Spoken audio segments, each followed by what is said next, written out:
Selamat pagi, Assalamualaikum warahmatullahi wabarakatuh.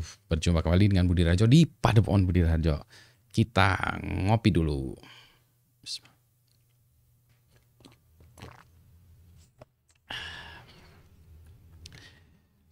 Topik yang kita bahas kali ini kopinya enak ya, banyak. Topik yang kita bahas kali ini adalah tentang belajar matematika. Jadi nih cerita nih, belajar matematika tuh ternyata ada belajar yang salah dan benar. Kayaknya nih, karena ini menurut opini saya ya. Dari kecil dulu saya senang matematik, terus saya senang angka, ngeliat angka, ngoprek angka gitu ya. Terus makin gede ya pokoknya sampai dari mulai kecil sampai SMA lah kayaknya gitu ya. Jadi matematik tuh ditalar, karena banyak angka-angka. Gitu. Simbolik saya nggak terlalu, pokoknya banyak angka-angka lah. Oh jadi saya ingat ada lawaan itu ya, ada kartun gitu ya. Kartun itu ada seorang anak ngelihat, saya kartunnya nggak saya ini kan ya, pengen saya tampilkan di sini tapi saya harus minta izin dulu. Ada satu anak kecil ya ngelihat ada orang dewasa, mungkin dosen atau guru atau orang matematik yang ngoper di papan tulis gitu. Terus kata anak kecilnya tuh ngelihat tuh matematika gitu. Terus kata orang dewasanya ini si bapak-bapak nih, iya gitu. Terus kata anak kecilnya ini, wah goblok matematika kok nggak ada angkanya. Ya gitu ya. Matematika nggak ada angkanya. Itu dulu memang begitu ya. Waktu kecil saya pikir matematika tuh angka semua ya. Ternyata semakin dewasa matematika tuh banyak juga yang tidak ada angka-angkanya. Ya simbolik gitu ya. Jadi kalau kita pelajari makin tua, makin dewasa ya, matematika makin susah. Balik lagi ceritanya, dari kecil sampai SMA matematika saya suka dan tentu saja nilai saya bagus ya. Ini bukan membanggakan tapi ini untuk cerita aja gitu ya. Masuk ITB, nah entah kenapa matematika saya kemudian hancur, acak adut. Kalau fisika segala macam oke, tapi matematika hancur-hancuran. Saya nggak tahu apakah mungkin karena dosennya nggak cocok dengan saya, itu saya nggak cocok dengan dosennya, atau saya nggak perhatian atau apapun. Pada prinsipnya matematika saya hancur-hancuran di kampus gitu ya.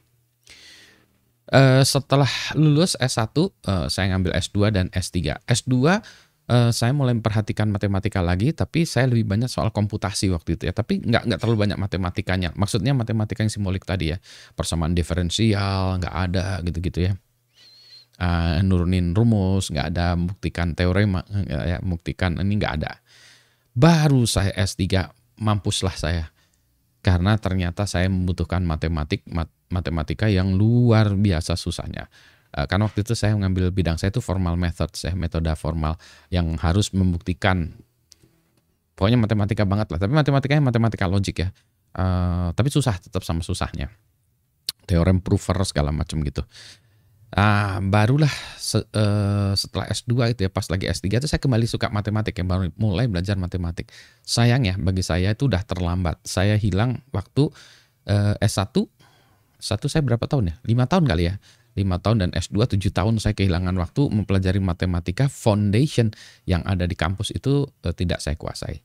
Sehingga saya akhirnya belajar matematika lagi dan akhirnya senang lagi matematika, tapi udah terlambat ya.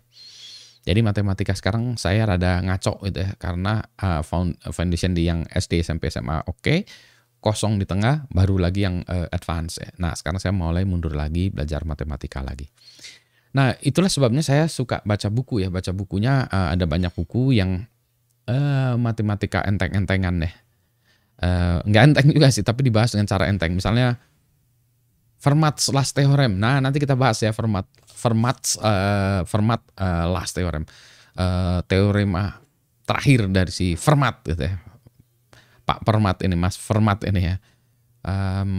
Itu sampai saya baca 2 buku tentang bagaimana dibuktikan ya pembuktiannya. Tapi saya nggak baca pembuktian matematiknya, tapi saya membaca cerita tentang bagaimana pembuktian matematiknya itu ditemukan ya. Salah satunya itu Simon Singh ya, baca bukunya ya, itu yang enak tuh bukunya Simon Singh. Ada satu lagi dari siapa ya? Tapi yang bukunya Simon Singh tuh bagus ya, Fermat's Last Theorem. Baca deh bukunya, enak gitu. Itu juga merupakan introduction saya kepada tulisan si Simon Singh ya. Simon Singh itu tulisannya bagus-bagus ya. Sekarang saya lagi baca lagi tentang buku di mana ada apa ya, hidden mathematics di matematika itu banyak tersembunyi di dalam The Simpsons, tentu saja Futurama gitu ya. Nah, saya baru baca bukunya tentang matematika yang tersembunyi di dalam The Simpsons gitu ya. Anda tahu itu ya film kartun The Simpsons, coba aja lihat ya. Itu ternyata penulis ceritanya tuh ya, penulis ceritanya itu jagoan matematik semua. Jagoan tuh bukan hanya jagoannya itu kelas level kampus lah, S2, S3 levelnya gitu. Makanya disisipkan ya banyak di dalam itu ya The Simpsons tuh banyak sisipan-sisipan matematik atau puzzle-puzzle yang ini. Bidang saya sekarang ini juga terkait dengan kriptografi, banyak matematikanya juga ya. Jadi menjelaskan matematik. Tapi ini ya seru ya. Matematika tuh seru. Balik lagi nih. Bagi Anda yang tidak menyukai matematik atau sangat stres terhadap matematik, jangan salah. Saya pun demikian. Jadi saya sering melawak gini. Oh, saya engineer yang paling benci matematik. Itu dulu gitu ya. Saya benci kali matematik. Itu gara-gara salah asuhan gitu ya. Jadi ini tantangan bagi guru-guru ya atau dosen matematika untuk membuatnya menarik sehingga anak-anak tetap tertarik terhadap matematika. Intriguing by numbers and not numbers juga ya. Gitu ya. Nah, buku yang matematika dan Simpson saya belum selesai. Puzzle-nya juga. Nah, yang menarik ntar dulu. Yang menarik itu di dalam buku itu adalah tentang matematika dan puzzle ya. Puzzle. Terus ada joke-nya. Matematika, puzzle dan joke. Lawaan yang matematik itu ada banyak lawaan matematik tentu saja. Nah, susahnya gini, kalau lawaan matematik itu yang ketawa hanya orang-orang yang paham matematik. Dan ada beberapa istilah-istilah juga yang matematiknya itu dalam bahasa Inggris ya, bahasa Inggris. Kayak dulu ya, contoh yang paling ngaco tuh yang di Indonesia itu kalau ini trigonometri ya kan, kita ada sin, cosine, tangen gitu ya, segala macam. Kalau bahasa Indonesia sin, kosin ya. Jadi kalau sin itu bahasa Indonesia namanya, kalau sin itu sinus ya. Kalau bahasa Indonesia sinus tuh sakit kepala. Sine kalau itu ya. Jadi waktu itu saya pernah di luar negeri, saking biasanya saya pakai sinus gitu ya. Jadi gitu ya, saya waktu, why don't we take the sinus ini. Dia bilang, are you kok sinus, kok ada sakit kepala gitu. Are you having a headache? Kenapa? Loh, katanya kamu sinusan barusan tuh. Enggak, maksudnya sinus itu. Oh, sine gitu ya. Jadi itulah ya istilahnya. Ada juga lawan tentang Pitagoras dan lain sebagainya.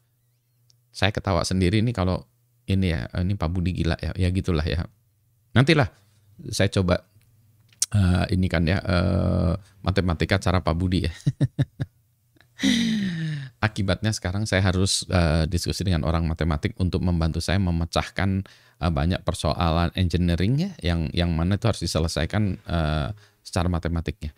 Ada banyak information theory, banyak hal tentang kriptografi, information hiding. Saya sekarang lagi udah berapa tahun ini ya information hiding, tapi stuck ya karena saya belum bisa menemukan rumus untuk menjabarkan tingkat kerahasiaan atau tingkat keamanan dari information hiding yang saya algoritma atau ideas yang saya kembangkan ya. Jadi saya mencampurkan data dengan noise.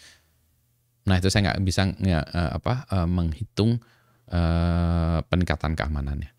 Anyway, ya itulah cerita saya tentang perjalanan saya dengan matematik ya. Maka kita perlu minum dulu kopi sebelum memecahkan persamaan matematik. How to make mathematics fun. Oke, anyway, selamat pagi. Assalamualaikum warahmatullahi wabarakatuh.